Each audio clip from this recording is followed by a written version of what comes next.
നമ്മൾ ഇത്രയും മാസീവായിട്ട് പൂക്കൃഷി ചെയ്യുന്നത് ഓണത്തിനോടനുബന്ധിച്ചാണ്. ഓണത്തിന് ആൾക്കാർ എന്തുകൊണ്ടാണ് ഓണത്തിന് കൂടുതൽ പൂവിന് ആവശ്യം വരുന്നുണ്ട്. ആ സമയത്ത് നമുക്ക് എത്ര പൂ ഇട്ടാലും എത്ര പൂ ഉൽപ്പാദിപ്പിച്ചാലും നമുക്ക് വിറ്റ് പോകാനുള്ള ഒരു അവസരം ഉണ്ടാകുന്നുണ്ട്. ഇതാണ് കേട്ടോ ചേർത്തല തെക്കിലെ ആവണിപ്പാടം. തിരുവിഴേശം കൃഷിക്കൂട്ടം ഒരുങ്ങിയിരിക്കുന്ന ഒരു അടിപൊളി ഓണക്കാഴ്ച തന്നെ ഇവിടെ ഉണ്ട്. ഓണം ഇത്തവണ ശരിക്കും ചേർത്തലക്കാർക്ക് എല്ലാവർക്കും കളർഫുള്ളായിട്ടുള്ള ഓണമാണ്.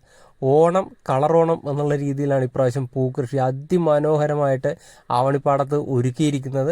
എല്ലാവരും വന്ന് ഇതൊന്ന് കാണേണ്ട ഒരു കാഴ്ച തന്നെയാണ്. നല്ല അടിപൊളിയായിട്ട് ബന്ദിയും വാടാമല്ലിയും എല്ലാം നല്ല അടിപൊളിയായിട്ടാണ് നിൽക്കുന്നത്.